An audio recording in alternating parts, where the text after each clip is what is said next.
A lot of taco takes coming in, Jamie. A lot of taco takes. We will get to some of them here. People in on salad, people out on salad. Some very pertinent questions being asked when it comes to Taco Tuesday. What's allowed, what's acceptable.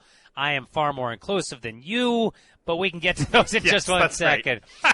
960, 960, 650, 650. I teased that there is a team out there in Western Canada that has said, yep, 100% vaccinated. It is the Calgary Flames. I've not yet seen anything from the Vancouver Canucks. I imagine these questions are going to be asked of most organizations right now.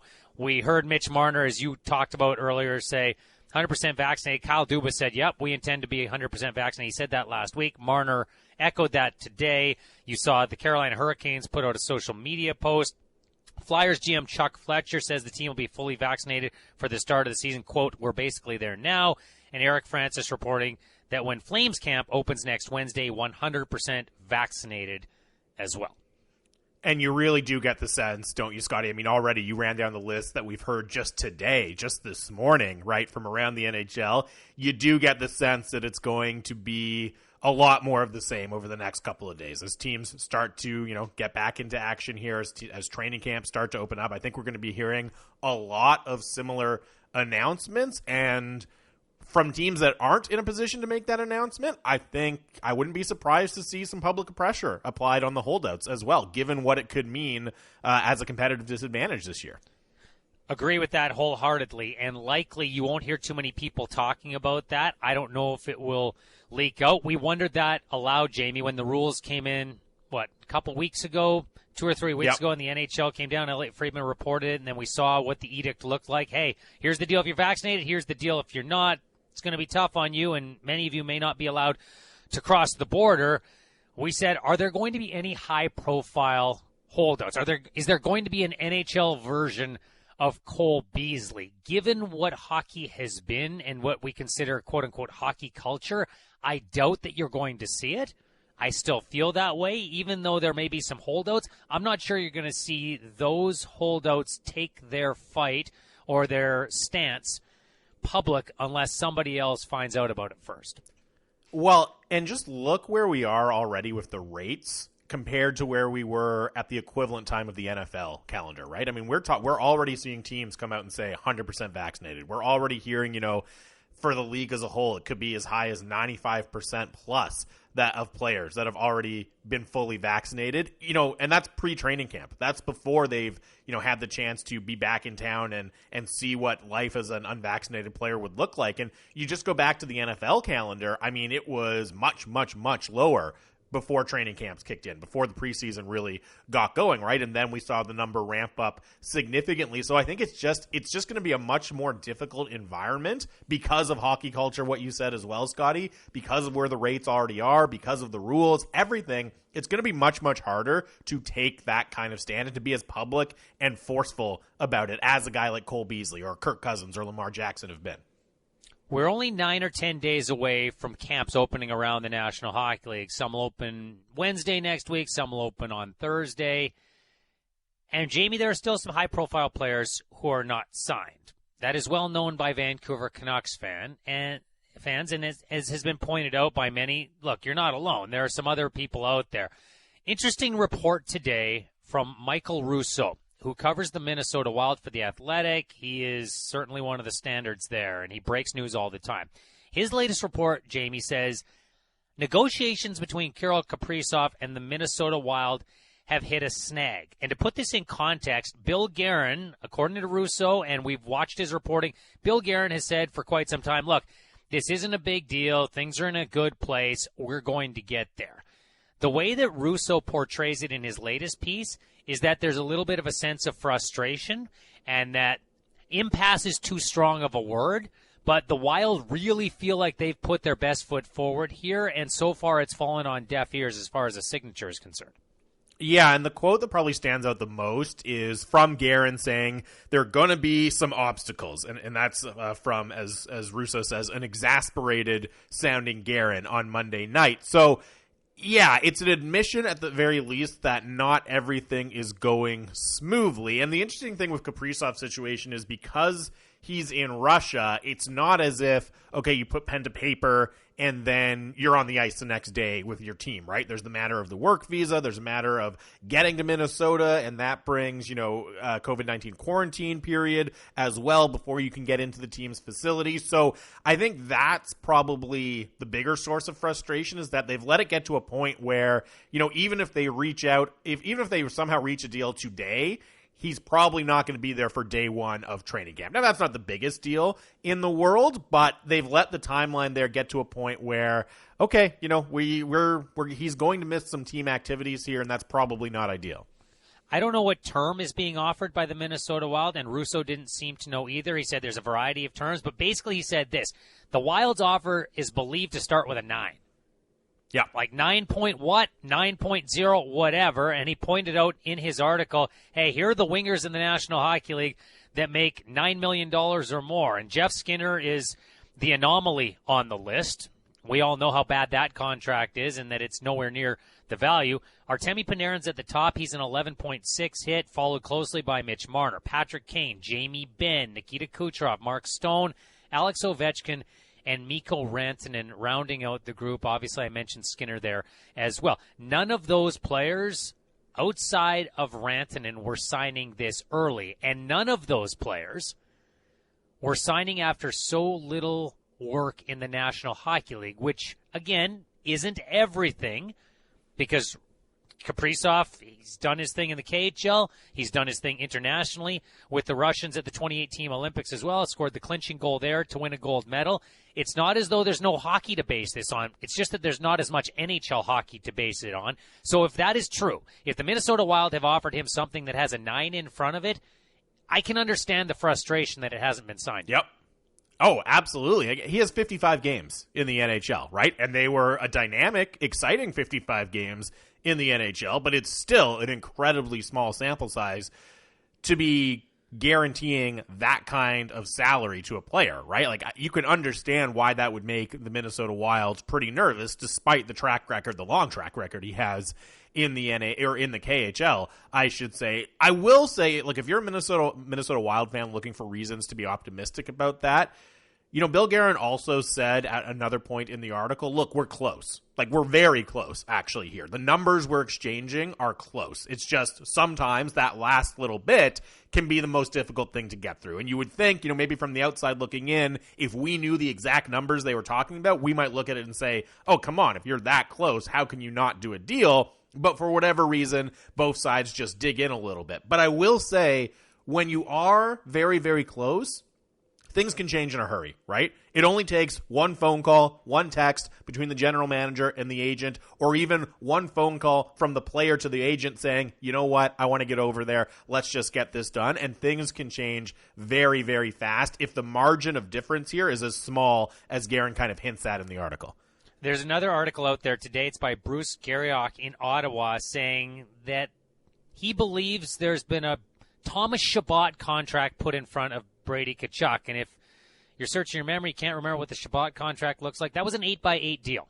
Yep. For the RFA defenseman, and Garriock saying, yeah, a lot of people believe that's what's been put in front of Brady Tkachuk in Ottawa, and yet that has not been signed yet either. What does any of this, Jamie, does any of it all, or all of it, does it mean something in Vancouver, where they also have a free agent forward of the restricted variety who is not yet under contract in Elias Pettersson?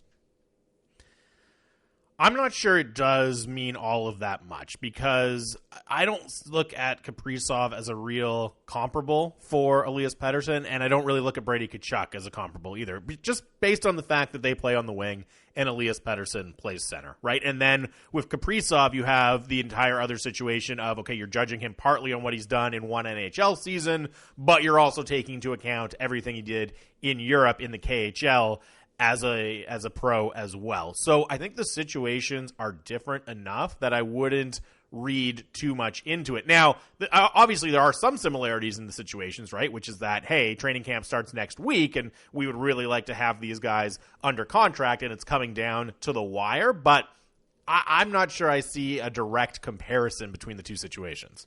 The one that probably affects Pettersson the most, if either of them do, is the Kaprizov contract. Yeah. He plays a different position.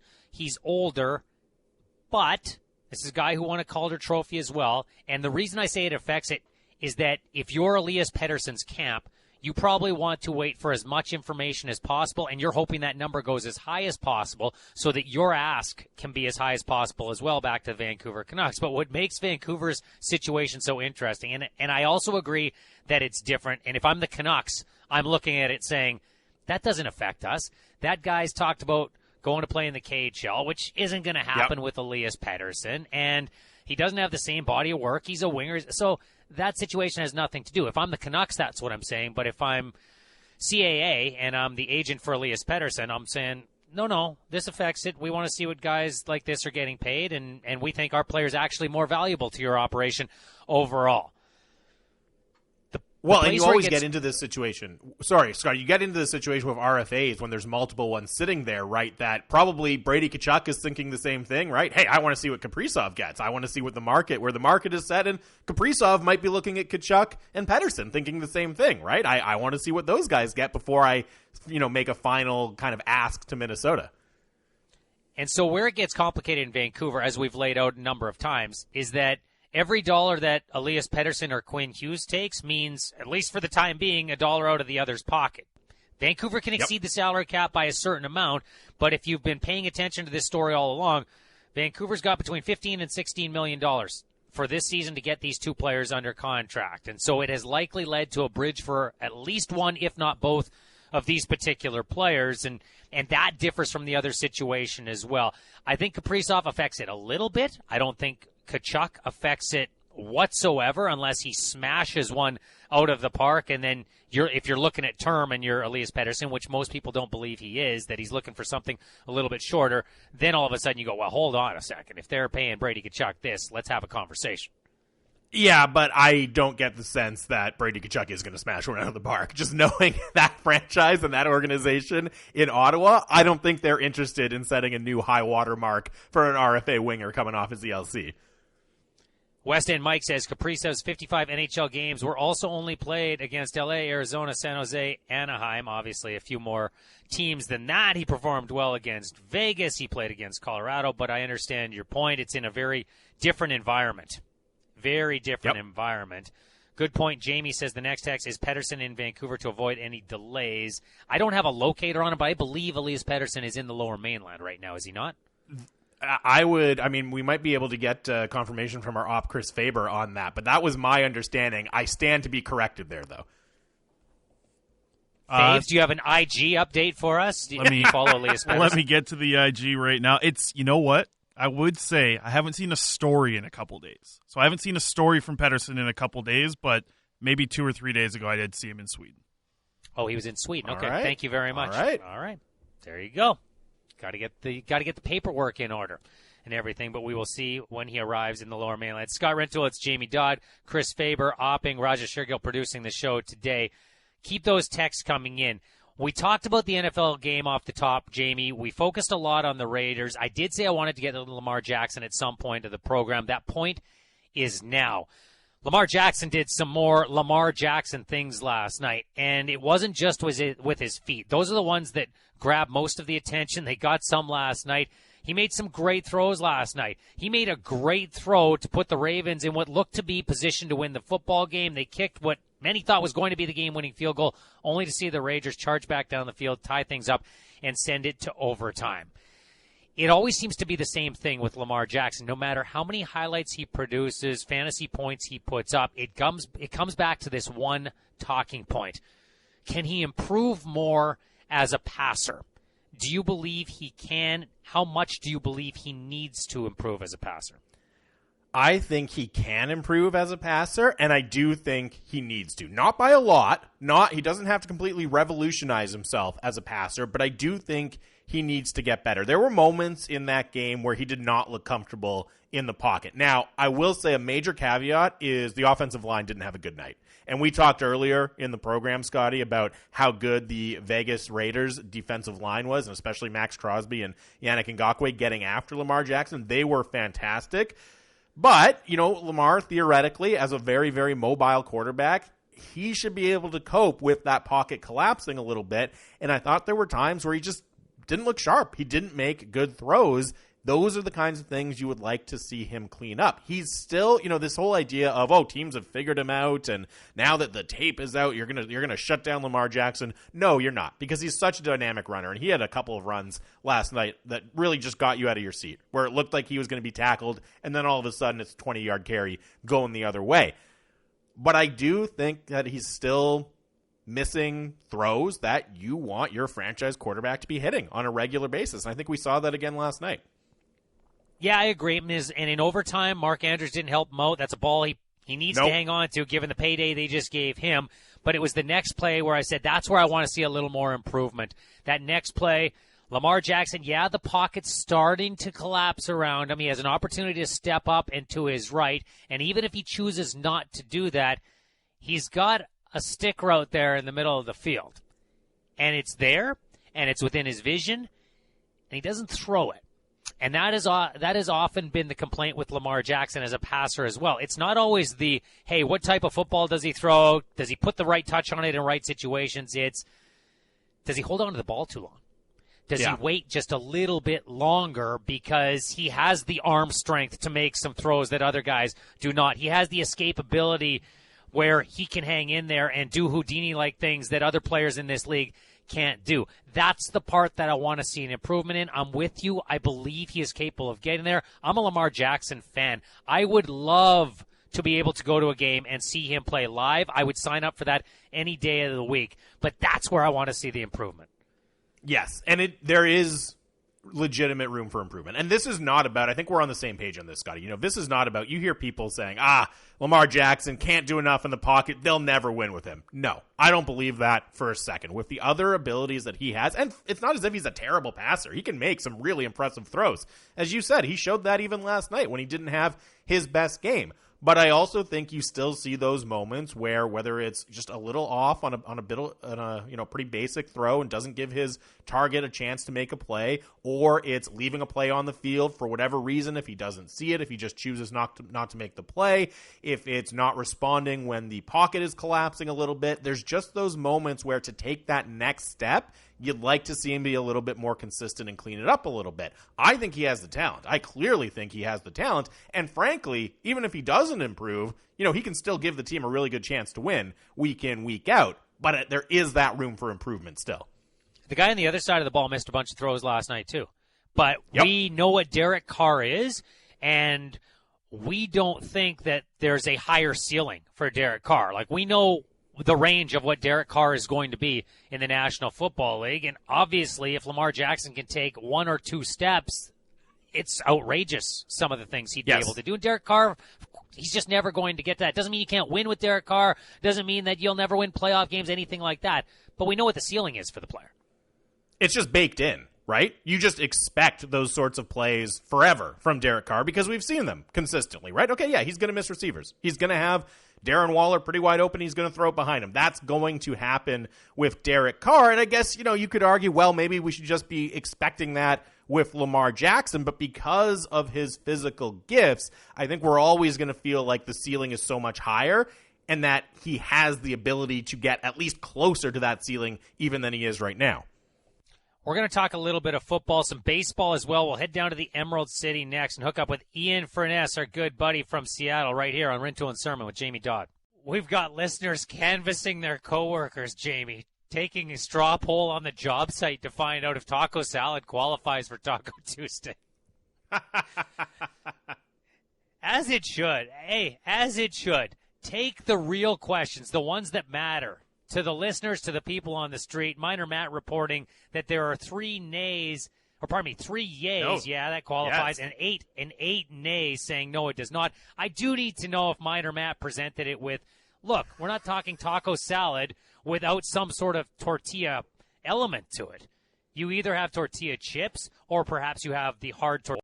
I am firmly on the side of taco salad qualifying for Taco Tuesday. You have been taking up the nay conversation. Yes. Because it's not a handheld. Even with the tortilla bowl, it's not a handheld. It's just not a taco. It's a taco salad. It's different. It's not a taco, and I think that on Taco Tuesday, we should confine it strictly to tacos. And I'm glad to see the wisdom of the worksite coming through from Minor Matt there with the nays on my side heavily winning the poll.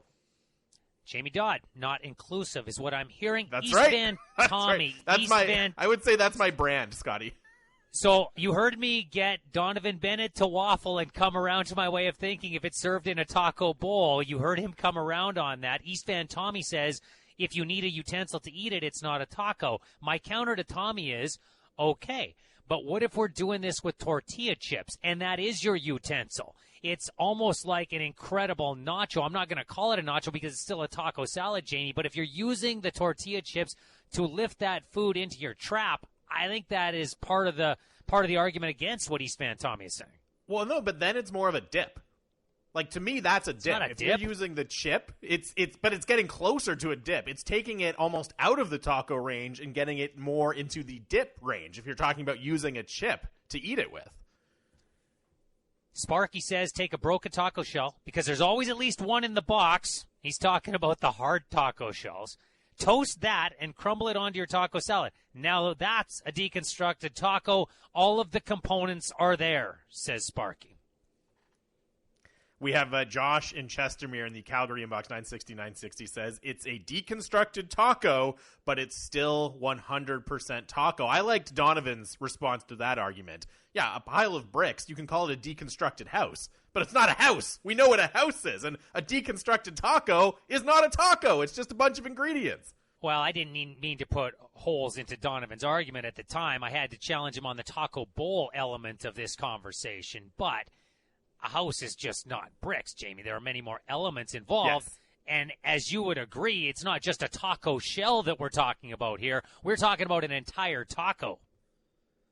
Right, but if you have the entire components and material components of a house in piles, that's not a house. That's the ingredients of a house. But it's not a house, and I think the same thing applies here. It's not a taco. And I have nothing against taco salads. Go nuts. Spill your boots. Just not part of Taco Tuesday.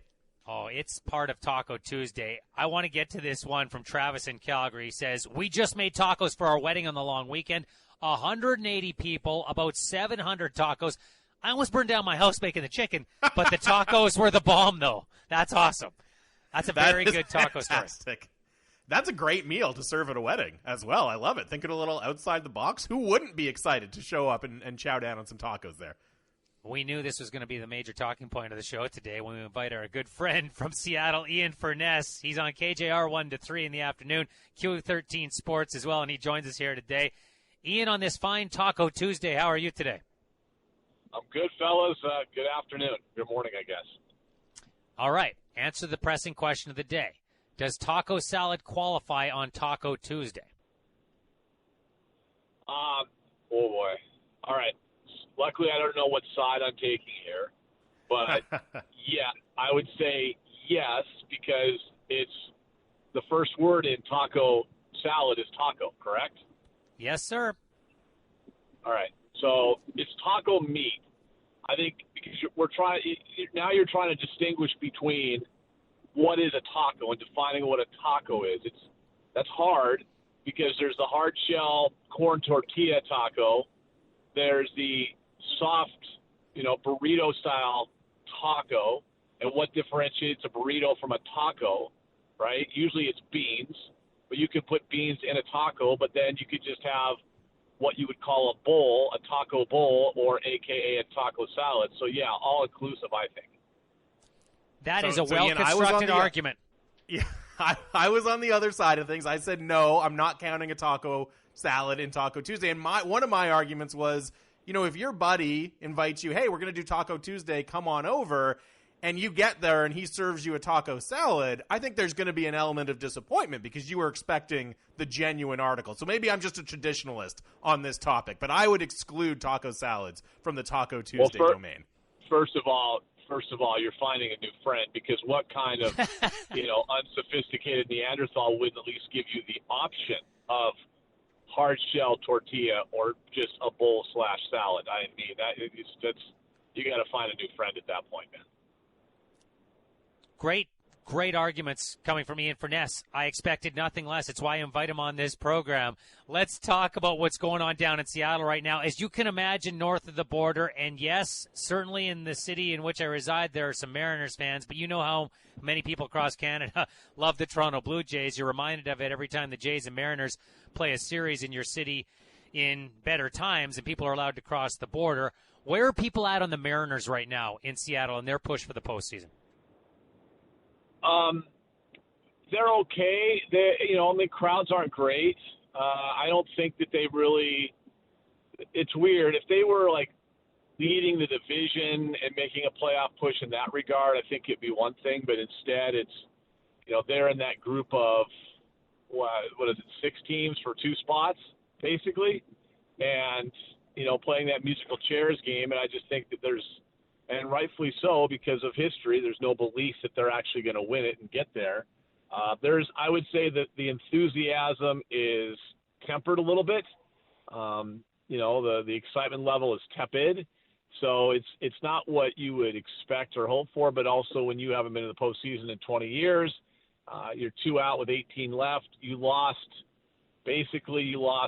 4 of 5 games to the Royals and the Diamondbacks, something like that, over the last 2 weekend home series, the worst teams in baseball. So then you come back and you beat the good team. So no one really knows what to think. It's kind of football season, but if they get on a little bit of a roll, they haven't had a longer winning streak this year, Scotty, than 5 games. So it's even though they're hanging around, they're still the Mariners. They haven't really got hot, and I think there's still a lack of belief, and nobody likes to be disappointed over and over again. That's what this team usually does. Yeah, it does feel like the burden of history weighs heavily on the fan base, if not this team, because despite what the numbers say and the run differential and all of that, I'm not sure I can remember in the last certainly 10 years a more clutch Mariners team. They have come up massive late in games, Ian, haven't they? They're the best. I'm trying to think what the number is off the top of my head here in the car, but their averages, well, just all of it, average OPS, on-base percentage, slugging percentage, their numbers are the highest in Major League Baseball this year in high-leverage situations. In, low leverage, obviously, not a big score differential or early in a baseball game, what's not considered high leverage, they're one of the worst, if not the worst, hitting baseball teams. So it's just a really crazy, flip of the switch. Big-time moment, they're really good. If it's just, second inning, third inning, they're not very good, which would lead you to believe if they did get to the playoffs, they might be a fun team to watch and maybe dangerous if they could win that first round wild card game. Is there something beyond just kind of random luck that you think explains why they've performed so much better in those close games? Or is, as I said, is it just a matter of, that's when they've happened to get their hits in? I'll give credit to the manager. I think you have to give credit to the manager. It's the one leadership position in sports that everyone says doesn't matter, but I think Scott Service has just been a remarkable manager for this team. There's a belief factor. They don't give up. A lot of times in baseball, you quote, give away at bats. Well, a lot of times late in the game, and if you're down or, what have you, you just want to get out of there. You literally do give away at bats. This team never does that. And I think that comes straight from the manager. I don't think it comes from anybody else. It comes from Scott Service, and, they compete till the end. And, I think it just goes straight to him. Outside of that, it might just be blind luck. Yeah. As you said earlier, Ian, there doesn't seem to be a ton of expectation among the fans for them to actually get into the postseason this year. But with what you're talking about and what Scott Service has done and the way, they don't give up on at-bats, is there at least a feeling of, okay, hey, maybe we're going to fall short this season, but we're building something here, and this can be what we're doing this year and hanging in down the stretch can be a foundation that we can build on next year and beyond? Well, that's where that's a great question, because that's where the fan base is split. And if you look at the roster carefully, that's where the roster truly is kind of, it's interesting, and it's also a confusing roster as well for this reason. They are right now a team that there's a lot of unknowns for next season. So I hear all the time, well, you can make the argument they're building to next year. And DePoto, the general manager, who just got extended, he'll tell you that. Well, okay, but how? Do we know that Toro's a second baseman? Are we sure Crawford's your shortstop? We kind of think that the middle infield's okay. Seager, they have to exercise a club option that, come to find out, the money is more significant than we thought, maybe $20 million plus for one more year. So if you do that, can I get a third baseman? Ty France seems to be your everyday first baseman, but you have a contract with Evan White, who's been out for most of the year, who was a Gold Glover last year, at least in name. So is your infield set or not? That's a question mark. You can make an argument strongly if they extend Seager. You have no problems in the infield. I think your outfield's a mess right now. They'll try to tell you otherwise, but you try. Kyle Lewis can't stay healthy. Kelnick hasn't hit. Fraley seems to be a good option as maybe a fourth outfielder, but we're not sure if he's an everyday guy. Mitch Haniger's a free agent. So where are we at in the outfield? The bullpen's been good, but those guys are come and go. They've just been kind of caught lightning in a bottle this year. We'll see how many of those guys are back. And then the starting rotation, you got to feel great about Logan Gilbert. You feel pretty good about Marco Gonzalez second half of the year. Kikuchi's been an absolute dumpster fire since the All-Star break. You can't count on him, and you got a contract situation there you got to consider. And, Anderson seems to be a rental player. Who am I missing? Dunn and Sheffield been out most of the year. So they've got a lot of question marks. I don't know, man. Baseball's a weird sport. To me, if you got a chance to go for it, you go for it and try to get in and get to the playoffs and see what happens. They didn't do that. They did nothing at the trade deadline, and that was massively disappointing. Well, and I know, Ian, that there was a lot of anger even at the front office around the trade deadline and before, of course, because they make the trade with Houston, who they're chasing in the division. That upset, I think, a lot of fans. I think even players on the team were upset by that. Now, they do get Abraham Toro back in that deal, and he's been really good for Seattle. Has the anger at the front office softened at all as they've played pretty well down the stretch here? I say again, that's where the fan base is split. Some say yes, some say no. The Toro deal looks to be okay. He was really good the first, few weeks. He's really tailed off. So I think he's still a question mark and a work in progress. Castillo hasn't been as good as Graveman was, if you want to make that a 1-for-1 deal, even though you got Toro in back and it was a different team. So yeah, I don't think there's any trust, and nor should there be, for this fan base in that front office, and maybe more so the ownership group. There is no salary cap in baseball, fellas. Spend. It costs $14 for a beer, for goodness sakes, at the game. It's not cheap. They're making money. They own their own television network. Go out there and spend some money, and they just seem to be reluctant to do so. Ian Furness, Q13 Sports, KJR as well. He joins us from Seattle today on Rintoul and Sermon with Jamie Dodd. I'm old enough to remember, and for younger fans, you might have to be old to remember, when the Seahawks struggled in the Eastern time zone, not so much, 12 of 13 after beating Indy on the weekend. The entire division in the NFC West starts 1-0. What did we learn about what this year's version of the Seahawks are going to be with that victory over Indianapolis? Well, I always think it's kind of hard to say, after one game, but, because last year they went down to Atlanta and just, annihilated the Falcons and put up a ton of yards and big plays. But I don't think there's any mistake. Scotty, you're a football guy, there's no mistake that offense was different and seems to fit Russell Wilson like a glove. The motions they use, the tempo, and that doesn't mean, snapping the ball with 30 seconds left on the clock. No, it's out of the huddle and being at the line of scrimmage and making a decision and change a play, which he's great at doing. They did go no huddle every other series, it felt like, for a while. So, there was a lot of things different. The fly sweep, we've never seen that in Seattle. But to make that effective, you have to have the personnel. D. Eskridge is that guy. He may be out this week. But, the timing throws to DK and just the innate ability of Russell Wilson and Tyler Lockett to have chemistry, it just looked better. It just looked better, more fluid, and they didn't waste a timeout on offense like they always do every half because they can't get the play in, or Russell's confused because it doesn't. It was a better offense. So I like that. The defensive front was fantastic. They were to me the star of the show. Jonathan Taylor was a really good running back, and he got nothing going. I'm sitting in that building in Indianapolis, and they're just revved up before the game. The NFL did a terrific 9/11 tribute that synced up across the league and on TV. Everyone's emotional and excited, and, the Colts go on a 9:20 drive, almost the entire first quarter drive. They only get 3 out of it with a couple of big plays at the end of that drive, and that turned the game around. And then Jonathan Taylor just got smacked in the head the rest of the game, and he did nothing. He had 27 yards after 3 quarters, a premier running back in the NFL, and I give the credit to the guys up front. They just did a really nice job. So I like what I saw from the defense, loved what I see from the offense.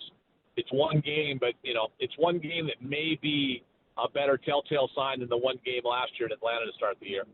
They're going to see another premier running back this coming weekend, though he and his mates in Tennessee look nothing the part in that loss to Arizona.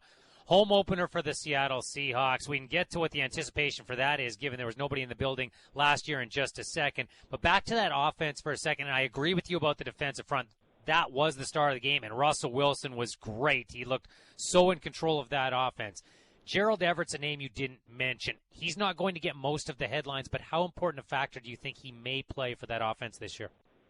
I think he's a really big part of it. He's, kind of a hybrid tight end. He's basically a little bit – he's not as thick as like DK, which is interesting. I mean, he looks like DK looks more like a tight end than he does maybe, but I think he adds a great element. It's something they haven't really had here. They, at one point – they hoped Jimmy Graham, who's a little taller, obviously, but would be that pass-catching tight end. But it was a different offense, and it just never – even though he's the most productive tight end in Seahawks single-season history, it never worked out with Jimmy. Everett seems to be the perfect fit. Will Dissly is a great second tight end, one of the better blocking tight ends in the league. So, and they'll go 12 personnel, 2 tight ends a lot. And I think as long as those guys stay healthy, they're in pretty good shape there. And Ian, you talked about the great performance that the Seahawks defensive front had against Indianapolis. I think one of the most impressive elements of that is, they're going up against a premier offensive line there for the Colts in the NFL. Is that level of play from the defensive line and the defensive front sustainable over the course of, a 17-game season for the Seahawks? Yeah, it's probably the biggest surprise I had, to be honest with you, in that game. I thought they'd have all kinds of trouble up front. And they did the first drive. Quentin Nelson, their left guard, who's just a monster. He was driving guys back and just, pancake block after pancake block and just physically imposing his will. Ryan Kelly, the center, the same way. And I don't know what happened, man. They came out after that, and it was a different defense. And they were dry. A lot of times, people talk about the blitzing, and they did do some blitzes to get home against Wentz and cause him to have happy feet. He was kind of checked down Charlie. I think he was 10 of 11 at one point, but only one pass and traveled more than 10 yards. So, as they're kind of going back and forth over everything, I thought that some of the games they played with the stunts and twists on the D-line really confused Indianapolis, which was fun to see. And, when they did blitz, they were pretty effective. I don't know if they were as effective as they wanted to blitzing. They kept Adams in a 2-deep a lot. I think he played well about 65% of his snaps. Jamal Adams was in the secondary and in a 2-deep safety look, which is old school Pete Carroll from the USC days, but not now what you see from him. Different for Adams a little bit. So, yeah, they mixed things up. It was a terrific defensive game plan. Ian, we've talked to a few people from Seattle leading into the season who kind of said, given everything that happened with Russell Wilson in the offseason, that the pressure to win in Seattle is even higher than it is normally going into the season. This is an organization, certainly under Pete Carroll and with Russell Wilson, that expects to be very successful every year. Do you agree that the pressure has ratcheted up even more going into this season, though? I don't know. I don't think these guys always say they don't feel pressure and they don't notice the outside, quote, noise. I love that, the outside noise. Noise is an athlete's code for we don't agree with it, what's noise? Well, it's when people are saying something and we don't agree with it. That's noise. But I really think these guys, well, first of all, Pete and Russell have earned, it's the opposite of the Mariners. The Mariners don't have any equity built up whatsoever in this market, and nor should they. The Seahawks do. Pete Carroll is in his 12th year. He's been to the playoffs 10 of those first 11, or 11, 9 of the last 10, only missed the playoffs twice. His second year and 3 or 4 years ago. Russell's only missed the playoffs once, has never had a losing record. His worst record, 9-7. I don't think there's as much pressure maybe internally here in Seattle as maybe people on the outside think, but I think any pressure that the Seahawks, Russell, or Pete have, I think it's all self-imposed. Last but certainly not least, I alluded to this a couple of minutes ago, Seahawks home opener this weekend. Fans allowed. Give us an idea of what the restrictions look like surrounding that game and the sense of anticipation in the Emerald City. Well, we have a mask mandate indoors in public settings, and so like Suite 11 and all that. And they also have a statewide outdoor mask mandate for crowds of over 500 people, regardless of your vaccination status or your testing, if you get a negative test. Although I watched the Mariner game last night, and they didn't, people had masks on, but I would say maybe 50-50. So I think it's going to be hard to enforce. I think it's a difficult thing to do outdoors to enforce that. I understand why, and hospitals are at their limits and all the issues we're having here. But I think outdoor stadium settings, I think it's going to be hard. I don't think it'll affect the crowd. I think you'll see some unfortunate incidents because, I don't know how it is up in your neck of the woods. We have the masking versus anti-masking and the vax versus anti-vax, and those that are smart, that understand that COVID's real, and then the absolute idiots out there that think COVID's a fake thing that for some reason. So the battles there will exist. It's unfortunate, but that's the world we're living in right now.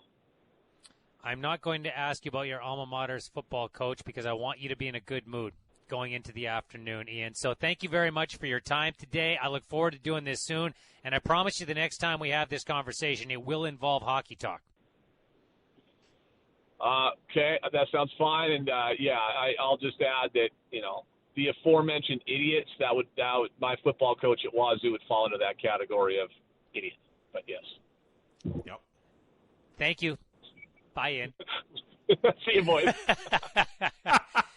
He is a Washington State alum. Nick Rolovich, despite a statewide vaccine mandate with state employees, has been anti-vaccine. That's why it's been such a divisive topic in that state. You know what football means in the United States, so you understand why there are some very strong feelings on that particular coach. Well, and I mean, it's not something we've had the chance to get into on the show at any point, Scotty, but, we all follow people in Seattle and people who cover things in Washington State, and you just get a sense of the frustration that exists directed at Nick Rolovich down there is at a record high right now. And actually, someone we've had on the show before, Chris Daniels, was really grilling him at a press conference just yesterday. Like, people are not pleased, and that's a really high-profile position to be the head football coach at one of the two major state schools. So, yeah, it's been a fascinating story to watch from just on the other side of the border. We will send you over to Hockey Central with Kelly and Logan in Calgary. We will roll on here, and some hockey talk is going to permeate the airwaves in Vancouver as well. Ian McIntyre, good story up right now. He'll join us next right here on Rintoul and Sermon with Jamie Dodd. If you're a loyal listener to this station, you know who's coming up in just a couple minutes' time. That is the intro music for one. Ian McIntyre, Scott Rintoul, Jamie Dodd. One final hour to go on this program, but we roll into more great stuff. Sportsnet today after this with Bick Nazar and Katie Caldwell. More on that as the hour continues.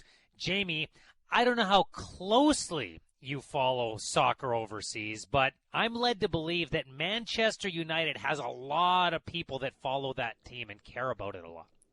Yeah, I've heard one or two things about that. Yes, even from some people at the station here, that they might be, minor, very casual Manchester United supporters. Something happened there? Something happened with Man U today? Yep. The vaunted, I believe, Swiss side, Young Boys, took care of business against Manchester United in the Champions League group stage today. 2-1 over Man U in the Champions League. And yes, I am paying attention because it gives me a great chance to chirp at some of those Manchester United supporters who work here at Sportsnet 650. Now, is there some side in particular that you affiliate yourself with? Nope. Which is great, Nope. because I'm bulletproof then, right? It's like, oh yeah, what are you going to do? I don't care. We're not going to haul Brendan Batchelor back on here because I gave him a hard enough time last week when he answered a soccer-related question, so we won't do that to him today. But I did see a couple of our colleagues going at it.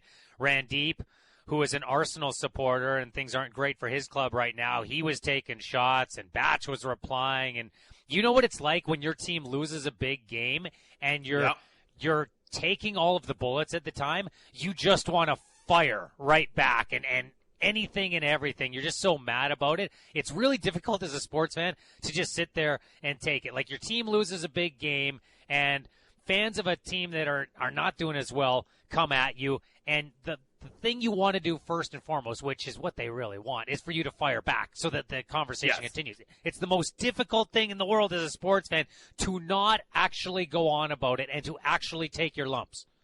See, that's why you just got to put the phone down, go for a walk, put on some music, do something relaxing, get away from the social media firestorm a little bit, because nothing good comes of that, right? When you're getting into those arguments online, you got to find another outlet. Yeah. I mean, I was this close. I'll probably do it in the next 5 minutes at some point if I can. I was this close because Randeep and Batch were going back and forth on it and taking shots. I just about weighed into the chat saying, you guys want to talk some baseball? Is that what you guys – no?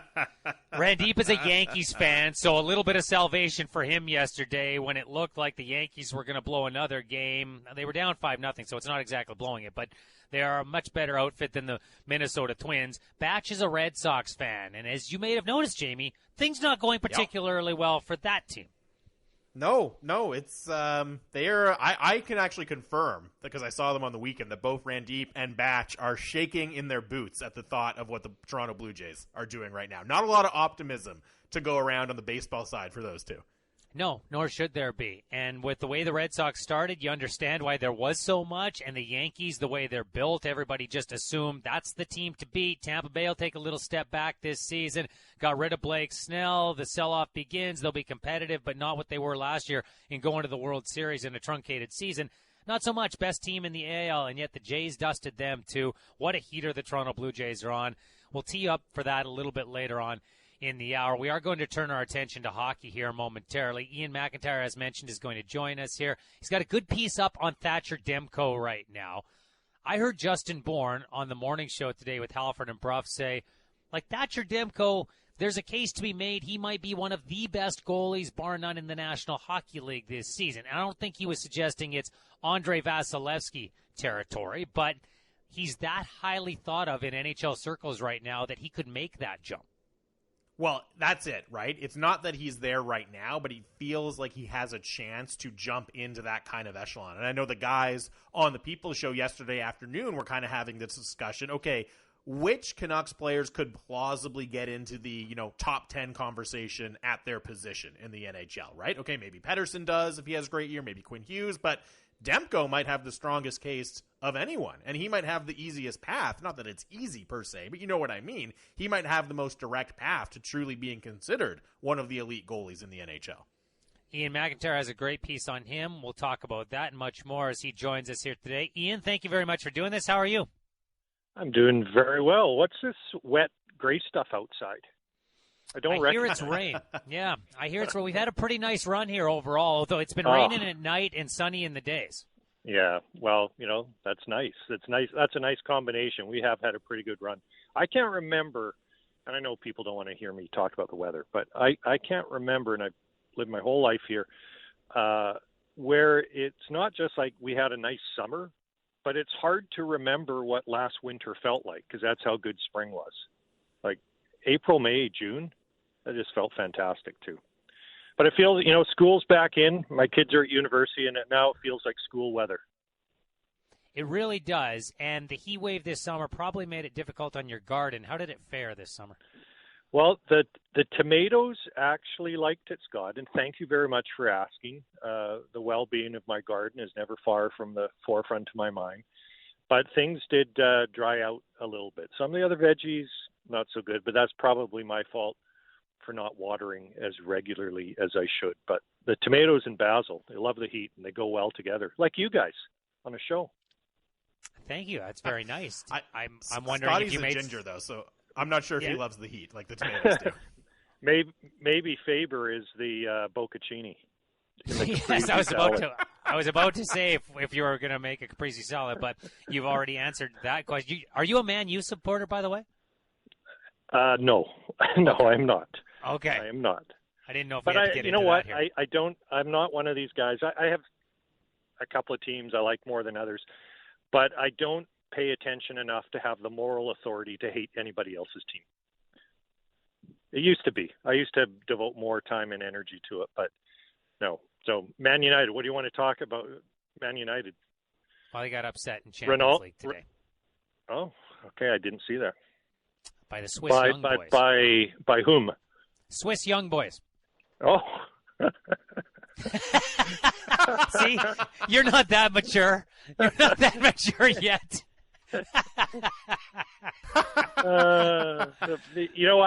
I am aware of the team, the Young Boys. Yes. Well, those Young Boys, they have youth on their side.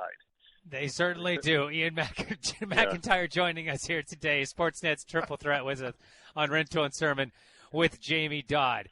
That was right. all a setup just so you could say Swiss Young Boys took them Yes, down, right? that's it. Yes, I just wanted to be able to say that in context that was just fitting for this program. All right, let's move on to some of the youth on the Vancouver Canucks. You talked to part of that youth movement. He is Thatcher Demko. How different is he from the player you talked to, from the player you saw a couple of years ago? Well, in talking to him, he's always been that guy, because I remember Thatcher Demko at the first prospects camp. This is the summer, the orientation camp, where they bring in mostly the guys they've just drafted, the college kids that maybe they drafted a year before. And I remember talking to Thatcher at Shawnigan Lake, I believe it was, on Vancouver Island, in a July, and there's nobody around, and just being, I think at that time he was 19 years old, and just being struck by how this guy has it all together mentally. Like, he was mature, he was articulate, he was thoughtful, but he also had a plan for himself. Like, he was clearly a guy who had a lot of belief in himself and had a plan on how to become the player that he envisioned. And all I've seen since then, frankly, is he's continued that plan. What last year did for him physically was just, performing at the level he did. It just showed that he is ready for this step now, and this step being an NHL starting goalie. But talking to him the other day, I mean, the plan isn't to stop there, right? The plan is to be as good as he can be, and that means being an elite goalie. And whether as per Justin Bourne's assertion, a top 10, I think that's well within his possibilities, capabilities. I mean, you can look at last year even, and he was kind of, and I would admit this, he was erratic at times. Right, he was terrible in his first three starts, then he was good and trended to fantastic, and then he got COVID, and then he was beaten up by COVID and wasn't very good when he came back. And then at the end of the year, and I mentioned this in my story on sportsnet.ca, at the end of the year, he played possibly his most impressive hockey, because at a time where the team was absolutely hollowed out, it was running on vapors. He himself was not 100%. He had struggled coming out of COVID. Well, he somehow got back and played probably his best hockey of the season over his final six starts. And Ian Clark, his goalie coach, said that was maybe the most impressive thing about his season. So when you actually dig into his statistics, you look at some of if you can get the proprietary statistics for goalies about expected goals saved, and even on the public websites, he trends well on all of them. But you could make the argument that he was a top 10 goalie last year. But I think he's that good, and I think he's going to be even better this year than he was last year.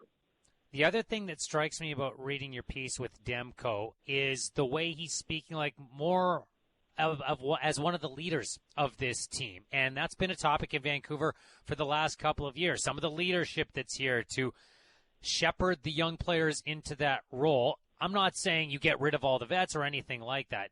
Not at all. But have we reached that point now, Ian, where it is the young players who form the balance of leadership on this roster? Well, you hope it will be, and in practical terms, it almost has to be, because there just aren't that many experienced players, and then experienced players with tenure. It pretty much stops at Brandon Sutter? I'm trying to think. I mean, Oliver Ekman-Larsson, obviously, ton of experience. He'll be a leader, but he's new to the group. Hamonic, second year with the group. Shen has just come back, and he has to find his spot. on the roster. I'm trying to think up front. Tyler Mott has been here a while, but he's not an older player. So it has to be. I think the story of free agency from 2020, where the Canucks saw that conga line of incumbents leaving the organization.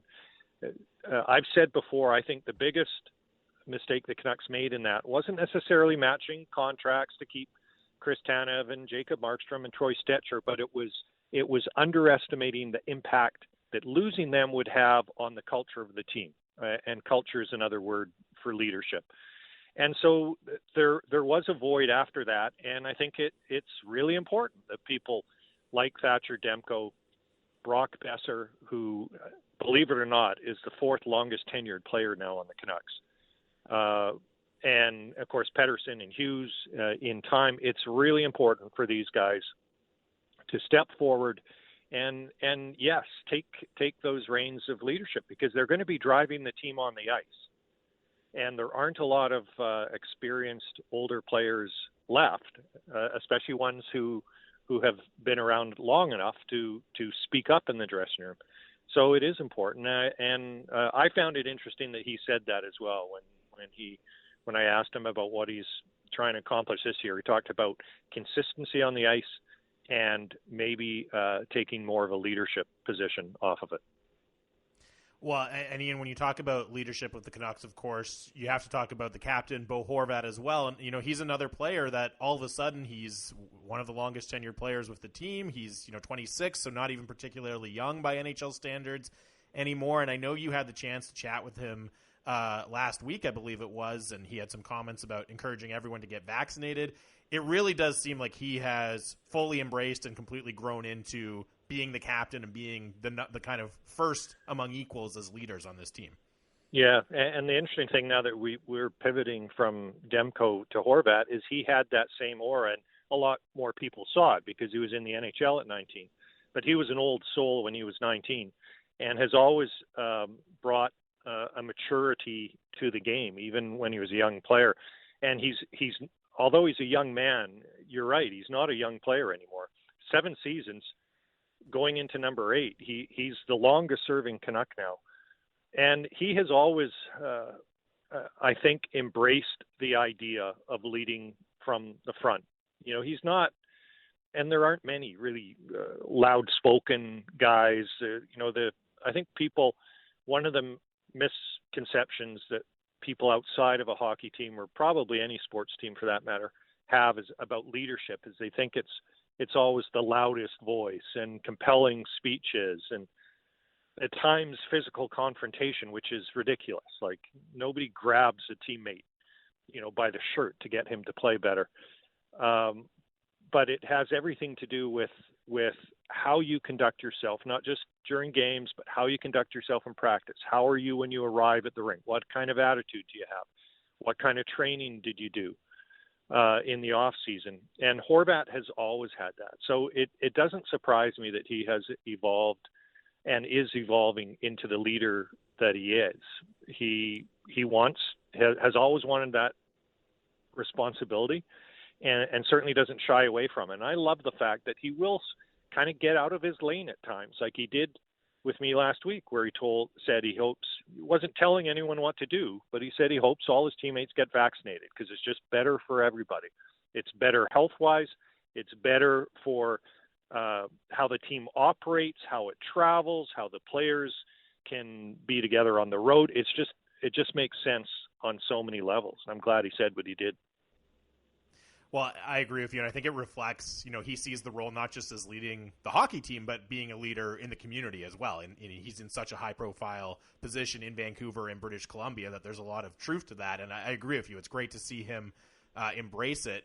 Another Canuck who's doing the media tour thing in Toronto right now is one of the newcomers, Jason Dickinson. And I saw he made some comments, I believe it was to Jeff Merrick and Elliot Friedman on 31 Thoughts, saying, the Canucks have been very upfront with me that they haven't said, okay, this is where you're going to play in the lineup. They've said, be flexible, be ready to do different things on different nights. And I think just looking at the forward group in general, it does seem to be a much more versatile group. How much of an asset will that versatility and flexibility be for Travis Green and his coaching staff this year? Oh, well, all coaches. I mean, the first thing that any coach will tell you is he wants good players and as many of them as possible.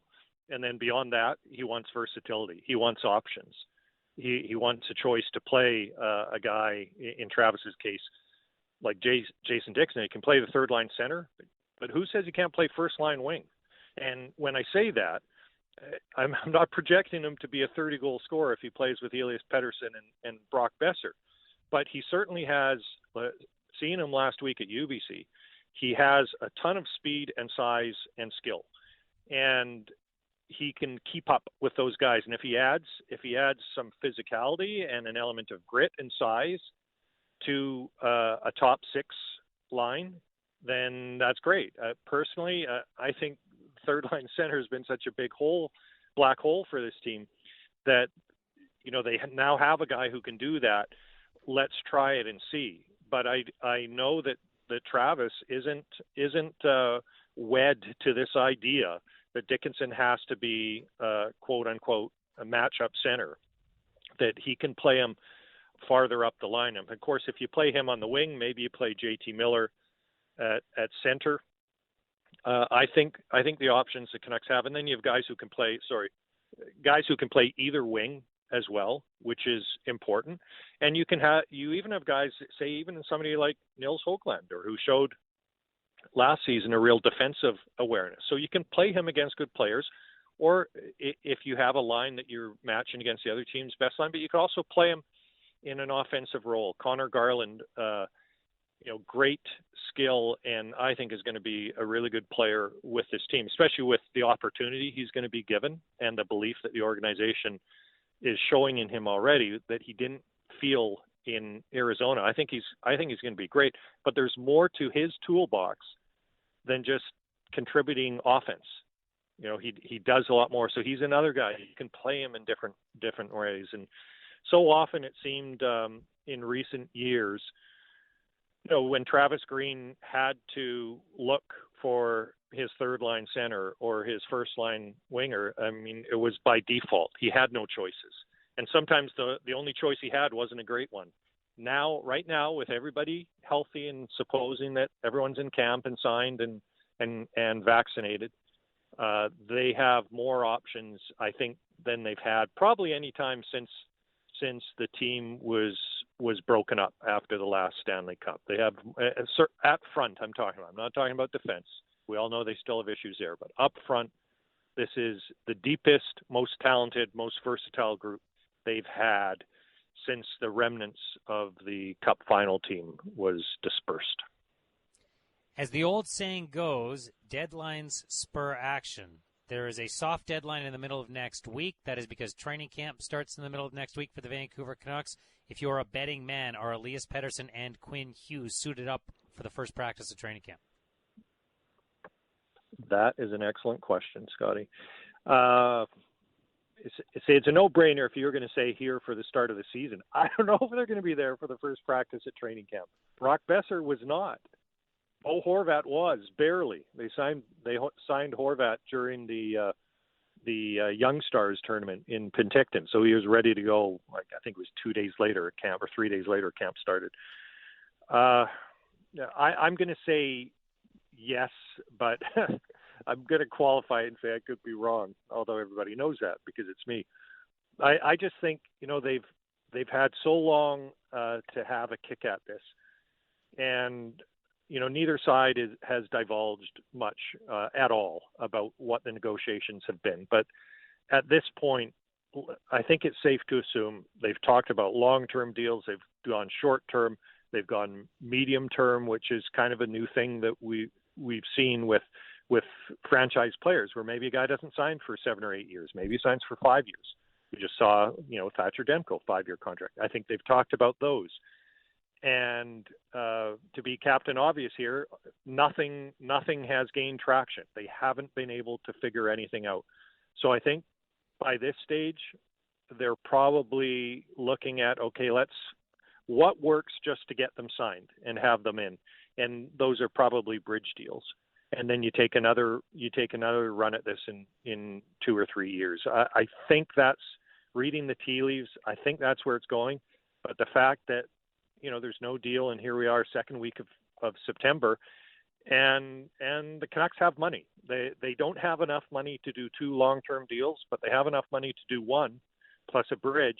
And the fact that even with that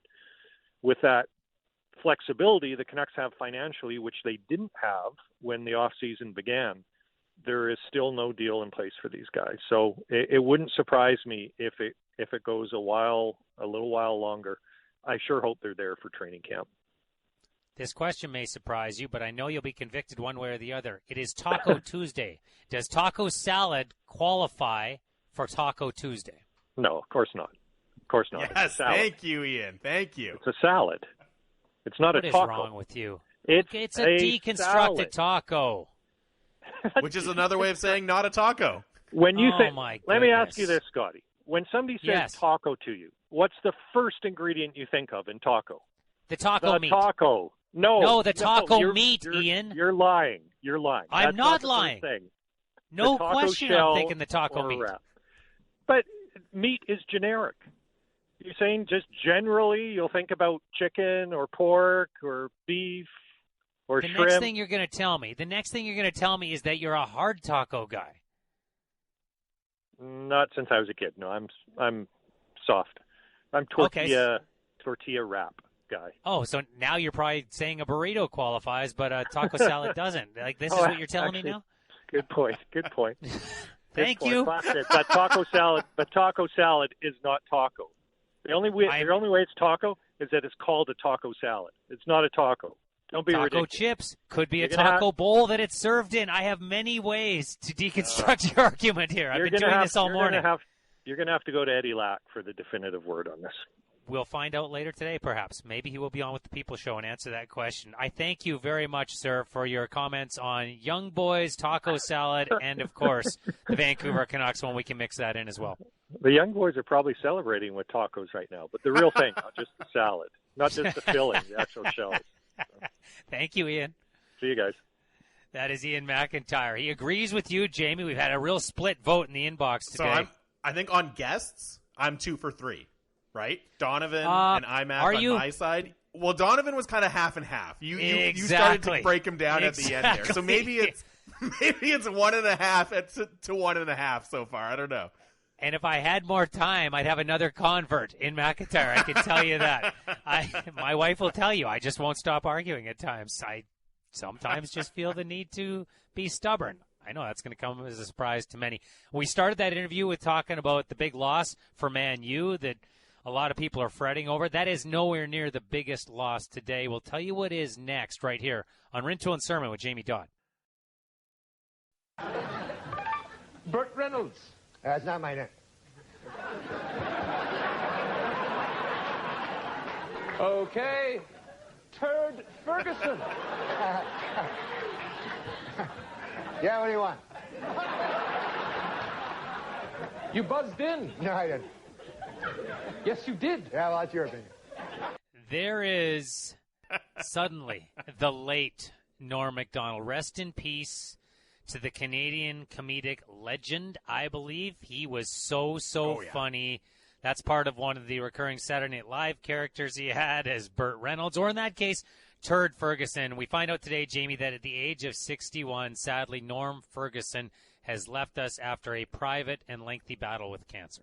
Yeah, really, really tough news. I mean, I think anyone who enjoys comedy in almost any capacity enjoyed Norm Macdonald tremendously. Like, just always you could rely on him to make you laugh. And you look at, his Saturday Night Live appearances, which we heard a little bit there. He was also just an incredible, guest on any late night talk show. He would always make the show 10 times funnier than it was before he had come on. And I'll always remember him, I think, from, doing Weekend Update on SNL first and foremost. But just an incredible run of making people laugh over and over and over again. He was so funny on Weekend Update, and he's one of the underrated all-time anchors on that program. There have been some greats, but he was so good in just the understated way he did things. I remember one bit he did something along the lines of, turns out Tommy Lee has left longtime girlfriend Heather Locklear this week, and he is now dating Pamela Anderson. You can read more about this in my book, Tommy Lee, the greatest man who ever lived.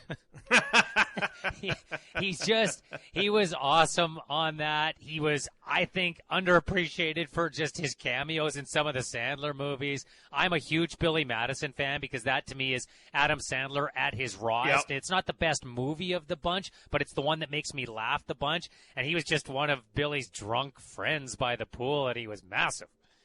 And, he really kind of, I don't want to say burst onto the scene, but I think what he first started gaining attention for doing Weekend Update on SNL was the O.J. Simpson trial, right? Because that was obviously a massive, massive news story for a long time, so it gets a ton of coverage on SNL. And one of the clips that I'll always think of first and foremost with Norm is, I think it would have been the Saturday after the verdict came out, and it was just, our top story, murder is now legal in the state of California. And it always makes me laugh every time I think about it.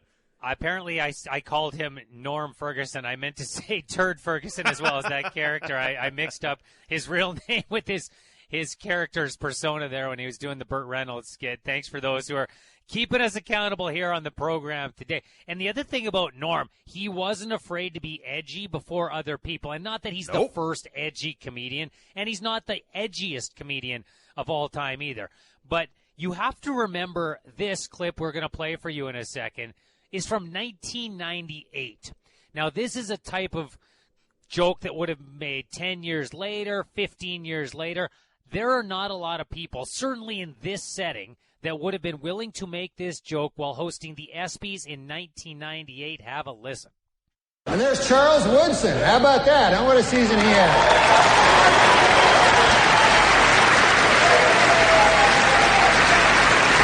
Great, man. He became the first defensive player to win the Heisman Trophy. And congratulations, Charles. That is something that no one can ever take away from you. Unless you kill your wife and a waiter, in which case... all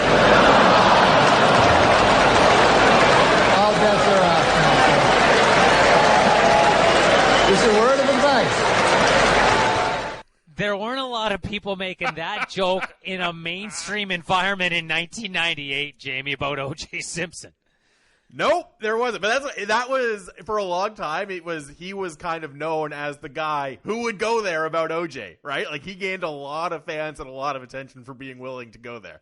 Oh boy, was he ever! Did you ever see him do stand up? Yeah, a little bit. Yeah. I mean, went a few years ago. No, not live in person. No. He came to the River Rock in Richmond a few years ago, and I took my wife and we went. And some friends of mine went as well. He was awesome. Every once in a while, you see somebody who's a comedian. They do it on television. They do it in movies. And you don't know how it's going to translate anymore to the stage. Because there are some comedians who, once they get to that level of stardom, they kind of lose their stage presence and they lose their touch, the thing that got them there in the first place. He was so good. He was so good. And it was in direct contrast to my experience going to watch one of his former Saturday Night Live castmates, David Spade, years ago at the same venue. I went and saw David Spade, and I thought, this is going to be great. I liked Spade in some of the movie stuff, and I liked Spade on Saturday Night Live. And it was bad. It was awful. And maybe he was just having a bad day. Maybe it was just one show that bombed. But I left there with a completely different impression. And with Norm, my experience was enhanced, and my adoration for him was enhanced. That doesn't surprise me that he was great right till, his later days. No surprise, whatever. Because every time he pops up anywhere, as I said, he makes whatever he's appearing in that much funnier. We could just swap favorite bits and jokes forever here, right? But another one that's top of my mind when I think of Norm Macdonald, have to go way, way back to the early days of Conan O'Brien when he was still on at 12:30 or whatever on NBC. Yeah. And Norm had been one of the earlier guests on the show, but you know how sometimes they stick around. And it's I think she was on Melrose Place, some actress who had made a movie with Carrot Top, who is the next guest. And she's out there promoting that on Conan. And she says, we don't really have a title yet for the movie yet. And Norm just pipes in, you and Carrot Top? I bet they call it Box Office Poison. And the poor actress there is just stuck in this interview. And it goes on, and there's even funnier jokes after that. But I would highly, highly recommend checking that clip out. It's probably the hardest I've ever seen the host laugh at something, because even Conan cannot keep it in when Norm is there kind of roasting the whole situation. Someone texting in, every couple months I go down the rabbit hole of Norm Macdonald guest appearances on late-night shows, alluding to what you're talking about there, Jamie. Someone else saying, Norm Macdonald's best weekend update joke, this is in the opinion of the texter, this Christmas season's best-selling toy, Tickle Me Elmo. Needless to say, this year's worst-selling toy, you guessed it, Tickle Me Frank Stallone. Legend, says the texter. Rest in peace. Yeah, there's a couple I can think of from Saturday Night Live that, maybe in poor taste. So I'm going to leave them at this point in time, Jamie. Yep. But needless to say, he will be missed. He made a lot of people laugh. And here's the other part. I know we're doing a sports show. We're not doing a general entertainment show. He was a massive sports fan. Anybody who followed him on Twitter in the last number of years, like Norm would just sit there and live tweet golf events. Yep. Huge sports fan. It was great. It made it really, really entertaining to follow him. He was awesome. Really well done. I'm sure we'll get more text coming in. 650, Dunbar Lumber text message inbox if you want in on this conversation. We'll begin a little bit here, Jamie, to look ahead to what lies ahead today. Middle game set for the Toronto Blue Jays, Tampa Bay Rays.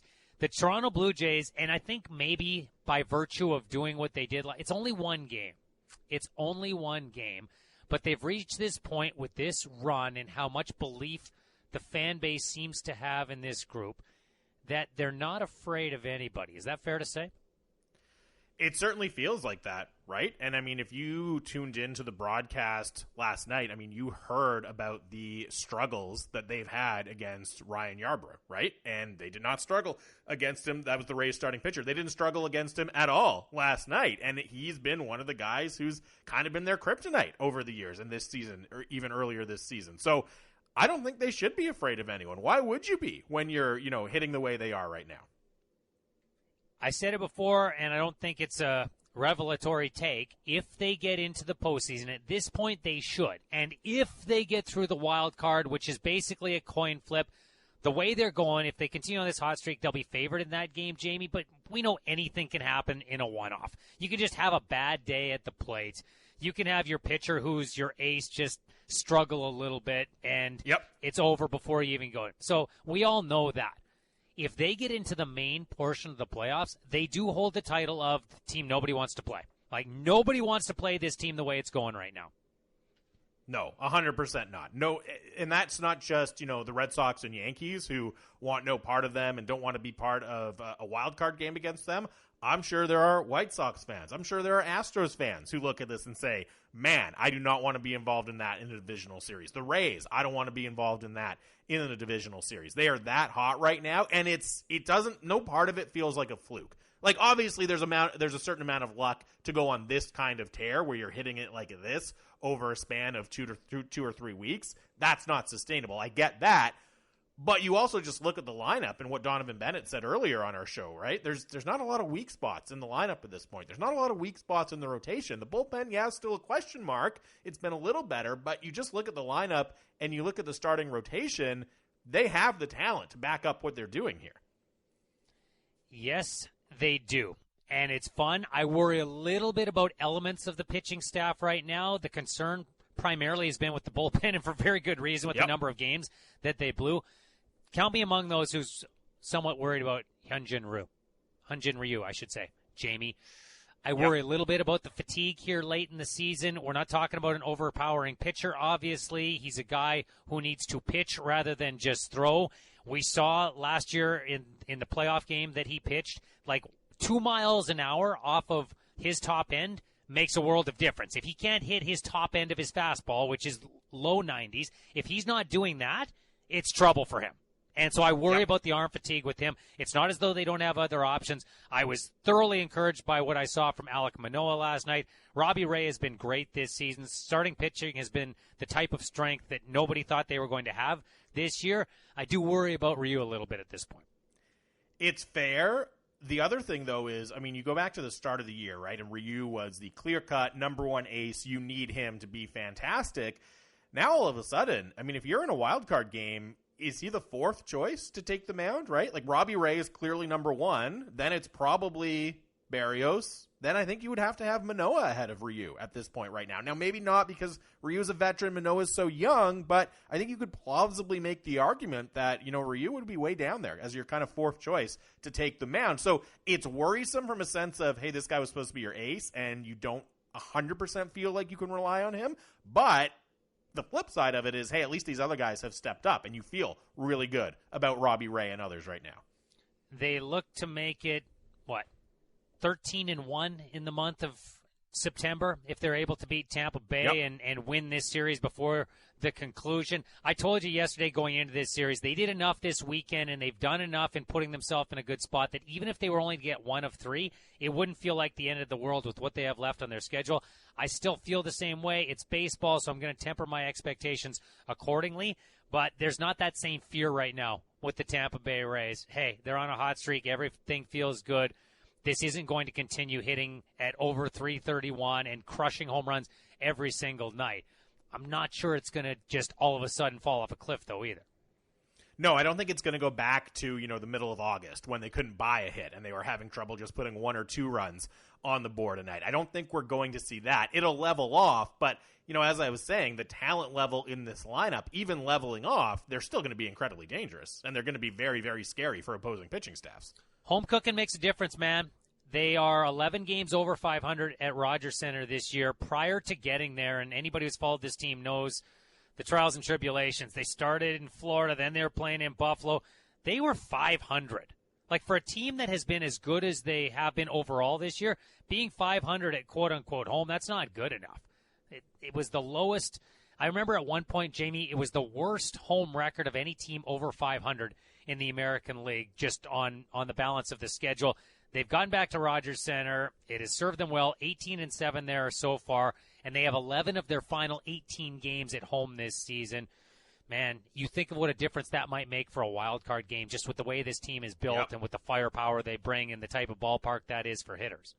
Well, and it would have been so tough. And now they probably don't go on this run if they're not back playing in Toronto. But just imagine if they're closing in on a wild card game and the opportunity to host a wild card game, but you're still playing in Buffalo, and at that game that means it's going to be all Yankees fans or all Red Sox fans or whoever you end up playing, right? You're not even going to have a true home field advantage in that game. So, it means everything. The ability to play at home, the ability to have your fans in the stands cheering you on. We've seen what it's meant for this team, and all of a sudden, they've gone from just, maybe we can squeak into that second wild card spot to, hey, we should be hosting this game. That's the expectation now. Are you more worried right now if you're a Yankees fan or a Red Sox fan? Oh, man, that's tough. That is very tough. I think I would be more worried if I was a Red Sox fan because their kind of dip in play dates back a lot longer, right? Like, we've kind of seen this coming for a long time. The Yankees, at least you feel, okay, this is just an incredibly hot and cold team. They're in the cold stretch right now, but we've seen how good they can be when they're hot, and maybe they find a way to replicate some of that in the final 2 weeks of the season, right? That would be my hope. I think the Yankees have more upside than the Red Sox. I just don't think the Red Sox, there's not a lot of juice there for me. So it's close. I would be more worried as a Red Sox fan, though. And yet, here's the one thing that Boston fans can cling to: 6 games remaining against Baltimore. Yep, that's fair. They've got 16 games left, 6 against Baltimore, 3 against the Washington Nationals, 2 against the Mets. They only have 5 games against decent teams left, 3 of them against the Yankees. In the remaining 2 games of this series they're playing right now down in Seattle.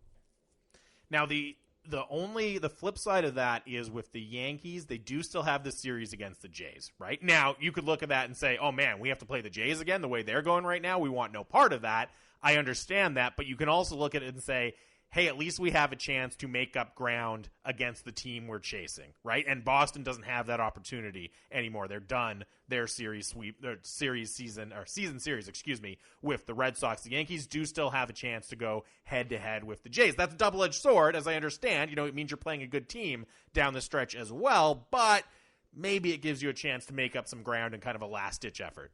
Well, the Yankees get an opportunity today. They will take on those Orioles that the Jays just batted around the park for 3 of the final 4 games of that series. Got some breaking news of sorts to announce for Sportsnet. We're getting one of our own back here, Jamie.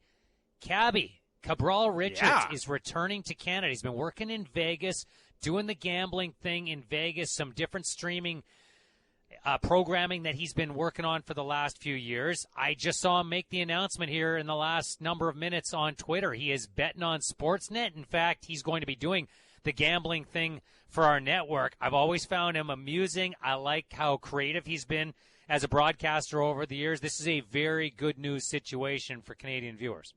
Yeah, he is, I would say, I certainly for people of my vintage, like a beloved sports broadcasting figure in Canada. And it's pretty cool actually seeing the video that he put out announcing it is him going on the Tim and Fred set and kind of reacquainting with our pal, Tim McAuliffe, who of course joins us every Wednesday. And people who have been watching sports for a long time here will remember them, of course, from their days on The Score. And it's always fascinating to look back on The Score and just the incredible amount of talent that it produced and that are still doing their thing on the airwaves in some capacity in Canada. But pretty cool reunion to see like two kind of originals at The Score getting back together, reuniting under the Sportsnet umbrella now. I've heard these guys talk about it before, and we don't need to go down the rabbit hole tomorrow the entire time, but in this market, we often talk about a place that I was fortunate enough to work, Sports Page, and everything that has become for so many people that work there, and what an incredible place it was to build talent, and the eye Paul Carson had, and go down the list, Barry McDonald choosing people later on in that show's history. The Score was kind of what that was back east to a certain extent. A different operation, and I know it was a national thing, but it was never seen on the same level as Sportsnet or as TSN. But the eye that they had for talent in that organization and the broadcasters that have come out of it is incredible. It really is. It's pretty remarkable when you look at it. And I would also just say some of the, not just with the talent, but some of the kind of format innovation, right? Like even what Cabby was doing was humorous. It was light. And now that's so much more prevalent. I would think back to something like court surfing, right? With Tim and Sid, where you're just, flipping around between basketball games and there's an element of shooting the breeze, getting some jokes in, getting some commentary in. I think that was very ahead of its time as well. Yeah, they were given a wider range. Like they were given more of a blank canvas to operate with, and they took advantage of it. And hey, Tim will tell you this, Cabby will tell you, not everything worked. Our own Caroline Frolic, that's where she began her career and burst onto the national scene as well. I'm sure she would tell you the exact same thing, but they were allowed to try things. And a bunch of them worked. They've helped form the broadcasters that you see and you love and you listen to and watch today. And, man, it was a good place for a lot of up-and-coming broadcasters that people across this country really, really do still love to this day. Yeah, and again, just really excited to see Cabby back doing his thing in Canada and on Sportsnet. Let's go. Cabby's the best interviewer in North America, says Logan the Stripper. He can make his guests do and say things that no one else can. We welcome anyway.